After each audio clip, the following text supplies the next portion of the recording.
Bienvenidos a un nuevo recorrido especial por el Museo Benito Quinquela Martín.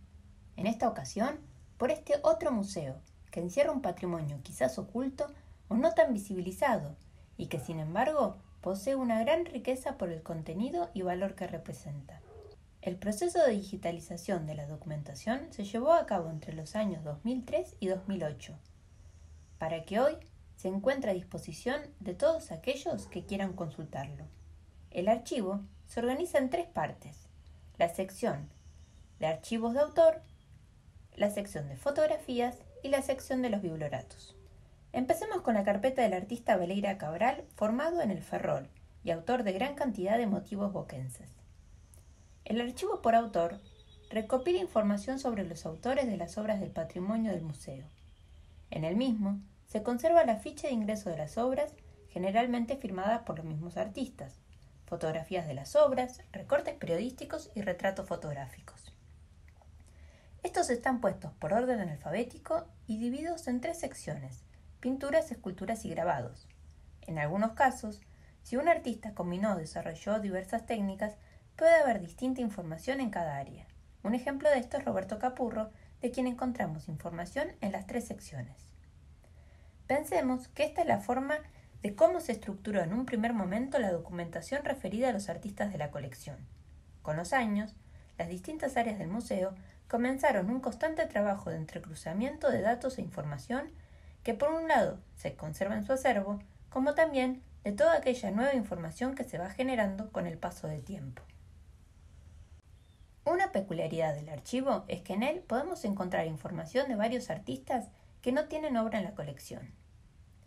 En todos los casos, podemos considerar la importancia que Quinquela le dio a esta cuestión. Muchos fueron artistas que quizás no tuvieron el reconocimiento que merecían en su época, y sin embargo, en el museo se ocuparon que quedara sentada su existencia. Claro que también Quinquela muchas veces hacía público este reconocimiento, como por ejemplo cuando integraba la obra de un artista a la colección, o también, por ejemplo, cuando le entregaba a uno la Orden del Tornillo. Recordemos que el propósito inicial de esta cofradía, que se forma en 1948, con Quinquela como gran maestre de la bienhumorada hermandad, como se la cita, era que un artista condecorara a uno de sus hermanos también artistas. Para esto, Quinquela le regalaba al homenajeado un simbólico tornillo que los preservaría contra la pérdida de esa locura luminosa, aquella que los hacía ser quienes eran, una locura basada en la verdad, el bien y la belleza. La segunda sección del archivo es el de las fotografías. Esta sección contiene alrededor de 5.000 piezas que conforman el acervo. Se incluyen las fotos sociales, por ejemplo, hacen referencia a las ceremonias que mencionábamos recién, donde pueden reconocerse a distintas personalidades destacadas de la literatura, la música, el cine, algunos políticos y hasta también embajadores. Además, podemos encontrar varias fotos del barrio, por ejemplo de los terrenos que comprara para donar al Estado, aquellas devoluciones al barrio, como Quinquela solía considerar a todas las donaciones que hacía a su aldea. También encontramos fotografías del barrio, su feria, circo, también las inundaciones que tantas veces asolaron la Boca. A su vez, hay muchas otras referidas a Quinquela y sus acciones. Por ejemplo, podemos encontrar las fotos de cuando se firma la escritura que amplía Caminito el Museo al Aire Libre en 1963, o de cuando se inaugura en 1965 el Quinquelín. Este fue un artefacto que financió Quinquela con la intención de crear un purificador de aire. Aunque este aparato no tuvo un muy buen resultado, de alguna forma nos muestra una vez más a un Quinquela avanzado a su época, ya preocupado por el cuidado del ambiente. La tercera sección del archivo es la de los biblioratos. Esta documentación fue reunida por Quinquela y organizada en libros seguramente por sus colaboradores. El primer registro de estos cuadernos es en la actualización de la escritura de 1968, cuando precisa: se agrega a la siguiente escritura 27 cuadros pintados al óleo de los que es autor, 50 aguafuertes, libros y biblioratos de su archivo como destino al Museo de Bellas Artes de la Boca. En total, son 70 biblioratos los que se encuentran. Las fuentes y documentos que allí se compilan son principalmente referidos a la vida y obra del artista. De hecho, poseen información de época bastante temprana de Quinquela ya artista. Por ejemplo, en el bibliorato que refiere a las primeras exposiciones, puede observarse el catálogo de 1910 en la Sociedad Ligure, cuando todavía firmaba Benito Chinchilla. Mientras que observamos un estudio astrológico que se hizo en 1947 sobre las manos creadoras de Quinquela, tengamos presente una cosa. La autobiografía de Quinquela, como se le suele definir, es el texto conocido como La vida novelesca, escrito por Andrés Muñoz, que tiene como primera edición el año 1948. Ahora bien, en el bibliorato titulado Infancia, Juventud, Bohemia, Madurez, figura una confidencia de Benito, donde pareciera justamente que el artista revela cuando le nace la inquietud de quiénes serían sus padres naturales y va a buscar información a lo que era la conocida Casa de Niños Expósitos, luego Casa Cuna, actual Hospital General de Niños Dr. Pedro de Elizalde. Luego de no adquirir demasiada información allí, por sugerencia del director, se remite a la primera iglesia que encuentra para averiguar por su bautismo y adquirir así más datos. Es ahí donde confiesa que el maltrato recibido es lo que lo hace desestimar su búsqueda. Citando el texto en primera persona, se expresa: «Me hizo una serie de consideraciones tan poco oportunas y reconfortantes para mí que salí de la iglesia indignado y con la firme resolución de no volver jamás a insistir en mi propósito». Ahora bien, como decíamos, esta confidencia, así está titulada, parece ser de Benito y está escrita en primera persona. Sin embargo, todo hace suponer que fue escrita por Eduardo Taladrid, a quien conocemos, entre otras tantas cosas, por haber sido secretario de la Academia Nacional de Bellas Artes cuando Pío Colivadino era su presidente. Recordemos que ambos, de alguna forma, promovieron la carrera profesional del artista. Unas páginas después, en el mismo bibliorato, continúa la misma nota, ya como si fuera el mismo Taladrid quien escribe: «Recién nos conocíamos y ya hablábamos confidencialmente con Benito como si hubiéramos sido viejos amigos». Allí expresa incluso que el motivo de cambio de nombre del artista se debió a una serie de inconvenientes que se le presentaban, muy particularmente en el orden bancario, cuando se trataba de cobrar cheques a la orden de Quinquela, como generalmente se lo llamaba. Dejando de lado la anécdota, las hojas de esta carta están firmadas desde Valdivia en 1947 y tienen por destinatario a Enrique Laudet.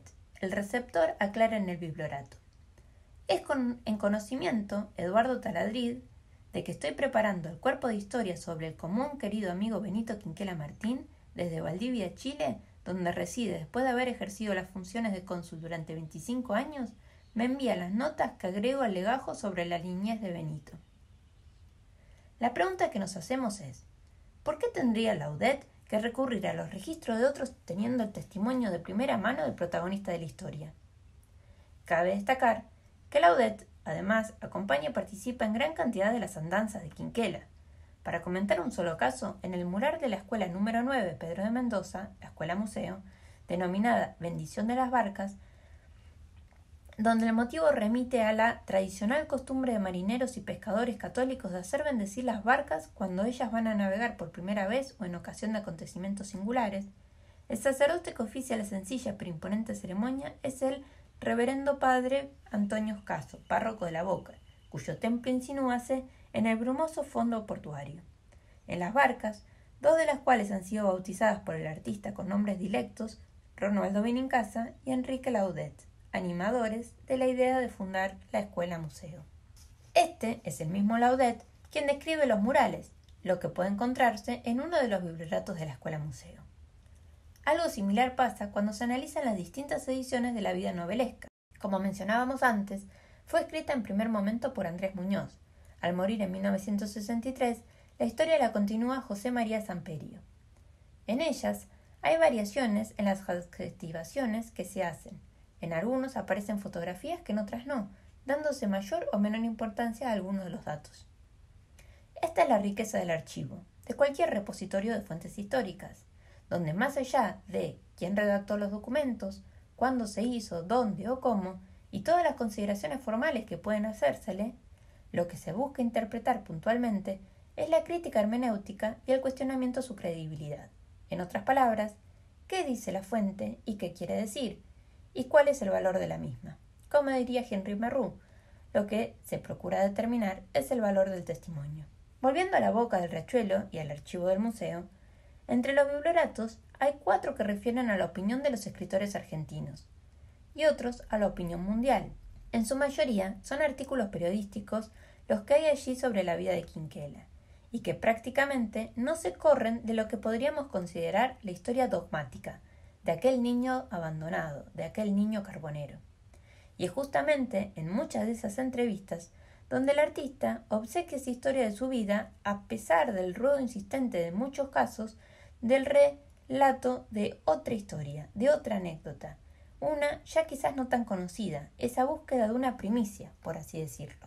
Esa construcción, ese testimonio, se legitima de alguna manera con el archivo que la respalda. Y de esta manera podemos embarcarnos en el conjunto de biblioratos que hacen referencia a cada una de las exposiciones que hizo en el exterior y recorrer todos los lugares con los sellos que vemos en su pasaporte, los gastos de los hoteles, las notas de prensa que le ganaron la fama internacional y fotografías que registran su encuentro con personas que se destacaron en su contexto. Como vemos con las fotos de Benito Mussolini y Vittorio Emanuele en el Bibliorato de Italia. En el conjunto de biblioratos que hacen referencia a cada una de las exposiciones que hizo en el país y recorrer las invitaciones a sus muestras, las fotografías de las salas de exposición, los cuadros vendidos, la nómina de los compradores, las tarjetas de las flores, telegramas, cartas, notas recibidas con motivo de la inauguración o cierre de una nueva exposición.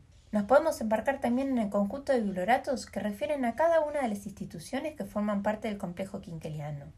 6 biblioratos sobre la Escuela Museo, 2 referidos a la Escuela de Artes Gráficas, completando un total de 12 biblioratos, sumando los del Jardín de Infantes, el Lactario Municipal, el Hospital Infantil Odontológico y el Teatro de la Ribera. En el conjunto de los 4 biblioratos referidos a las donaciones, es donde se refleja perfectamente el espíritu filantrópico del artista. Allí, hoja por hoja, se compila el pedido de una organización, asociación o institución, no necesariamente boquense, donde está anotado el monto de plata o el nombre de la obra que se ofrece, ya sea para que sirva a una subasta, concurso, sorteo y permita así recaudar dinero para la causa en cuestión. Y así se puede continuar atravesando las distintas facetas de Benito Quinquela Martín. O bien, también se pueden analizar sus vínculos y estudiar con quién se relacionaba. Veamos, solo a modo de ejemplo, 4 ejes para este desarrollo, si bien podríamos mencionar muchos más. Comencemos pensando primero en los niños, quienes fueron quizás los primeros destinatarios de su obra. ¿Qué lugar ocupan ellos en el archivo? Allí pueden observarse los dibujos realizados por los visitantes, inspirados en los murales de la escuela número 9 y la descripción de lo que fue el recorrido por sus salas en cada caso. Otra anécdota que nos gusta mucho en el museo es la historia del perro Bobby. Lo que hace justamente Quinquela Martín es recompensar a un grupo de chicos que se habían esforzado por salvar a un perro callejero de la perrera. En el archivo teníamos el listado de chicos que habían participado en la iniciativa, y en esas empresas que a veces se nos ocurren, en el año 2019 decidimos salir a buscarlos, teniendo en cuenta que rondarían alrededor de los 80 años. Pudimos dar con una persona que, si bien no había participado en la recompensa porque era más chico que el resto, los conocía a todos y nos contó con sumo detalle la historia como testigo directo. Y también tuvimos la suerte de conocer a los hijos de otros 2 participantes. En un caso, la familia conservaba la medalla que la Asociación Protectora de Animales también les había regalado. De los niños pasamos a las mujeres, que tuvieron cierta cercanía a Quinquela. Habría que nombrar primero a su madre adoptiva, Justina Molina, a quien más de una vez la prensa le hizo alguna nota. Allí solía expresar la preocupación cuando, siendo todavía aún muy jovencito, a Quinquela le habían pedido a algún vecino que le hiciera un retrato y, disconforme del resultado, pedía que le devolvieran la plata. ¡Oh casualidad! Se reafirmaba nuevamente el destino del pintor de los navíos. Y si bien en 1930 una londinense aseguraba que ella era la mujer ideal para él, hecho que había tenido bastante repercusión en la prensa de Inglaterra, especial lugar tiene en el archivo 3 casos puntuales. El primero es el de Alfonsina Storni, a quien quiera formar parte de la agrupación de gente de arte y letras La Peña y constituirse la comisión para rendir homenaje a la poetisa. Él participó de todas las gestiones que involucraban los pedidos de permiso para colocar la obra realizada por el escultor Luis Perlotti en Mar del Plata, los trámites para el traslado, junto con las notas periodísticas exclusivamente referidas a Alfonsina Storni. Luego otro caso muy interesante es el de Georgette, que tiene destinado todo un bibliorato que se titula Georgette H. Bull, un artista, una amiga, un corazón, al quien Quinquela la llama una de mis amigas espirituales más nobles y desinteresadas. Esta escultora le facilitará de alguna forma la estadía a Quinquela cuando éste expone en Nueva York. De esta estrecha amistad, Quinquela recibirá la posibilidad de adquirir una importante suma de dinero que Georgette le dejara en su testamento. Sin embargo, por una complicación del proceso testamentario, este no se cumple. Por último, Agnese Contardi, con quien tuvo una importante correspondencia epistolar donde se presentan como amores espirituales con una amistad de 500 años. Siguiendo con los vínculos, abordemos a los gobernantes. La única referencia realizada por Quinquela sobre algún tipo de inclinación política, por llamarlo de alguna forma, es la anécdota que recuerda en su autobiografía cuando en 1904, a la edad de 14 años, colabora en la campaña electoral para la candidatura de Alfredo Palacios. Sin embargo, a pesar de la falta de adhesión a un partido político determinado, podemos ver el interés de distintos gobernantes en participar de sus diferentes actividades. En primer lugar, vemos la foto de Quinquela con Marcelo Torcuato de Alvear en el Teatro Verdi, cuando éste recién había llegado a la Argentina luego de su exposición en Nueva York. También lo encontramos junto a Juan Domingo Perón en el acto de colocación del primer ladrillo de la futura Escuela de Artes Gráficas que se inauguraría en 1950. Asimismo, podemos ver la copia de la carta que le dirigió a Arturo Frondizi, invitándole a la inauguración de su muestra en la Galería Whitcomb en 1961, y la foto junto a Agustín Lanusse en la primera función del Teatro La Ribera en 1971. Y estas son solo algunas pocas referencias a la gran variedad de presidentes que tuvieron contacto con el artista. Por último, los escritores. Son 3 los biblioratos que hacen referencia a poemas y poesías, más otro de misceláneas donde distintos escritores dedican a Quinquela sus versos. Pero también están los que están dispersos en otros biblioratos, producto de algún escritor que fue a visitar alguna de las exposiciones del artista o en artículos de prensa que escribieron sobre él. La mayoría están inspirados en sus obras, algunos referidos al barrio, otros a su personalidad. Autores como Marcelo Olivari, Bartolomé Botto, Julia Priluschi Farni, Francisco Juan Póliza, Stella Corbalán, Victorino de Carolis, Héctor Pedro Blomberg, Joaquín Gómez Vaz, entre tantos otros. Cuando son escritores conocidos, en algunos casos, se puede observar cómo algún escrito se hizo a las apuradas, en un papel borrador, quizás incluso en el medio de una sobremesa. Y luego, varias hojas después, el mismo escrito prolijo, publicado en alguna revista o periódico de la época. Otros muchos son anónimos, algunos manifiestan una gran admiración, algunos forman el acróstico de Quinquela y muchas veces se acompaña el poema con una nota dedicatoria. Termino con los escritores justamente porque pensando en estos vínculos y lazos que fue estableciendo Quinquela Martín mientras construía su historia, estos escritos de alguna manera afianzaron y legitimaron esa construcción. Tomemos por ejemplo una de las últimas series de Quinquela, Cementerio de Barcos, en la década del 60. La idea allí propuesta del devenir del ciclo vital representado en el ocaso de las embarcaciones fútiles y el brote de la naturaleza se reafirma en la poesía de Francisco Juan Póliza, Nació un sauce en una barca, y en los versos de Julia Priluschi Farni, que dicen así: y es el final, inmóviles, sombríos, recostados en barro o en arena, amarrados sin ancla, sin cadena, se tienden sobre el lomo de los ríos. Tal vez alguno intenta desafíos, pero la muchedumbre está serena. La muerte es como un dique de carena donde esconden su herida los navíos. Porque están vivos, gimen, sueñan, duermen, con su propia ceniza y con su germen. Y si el musgo los vela con un lienzo, brota la vida en ellos, como brota la yema nueva en cada rama rota. Y todo fin no es nada más que otro comienzo. Y si bien podemos pensar que estos registros tuvieron una elaboración intencionada, deberemos destacar que de todas las opciones posibles para crear una historia, Quinquela optó por una que sirviera como ejemplo para los demás.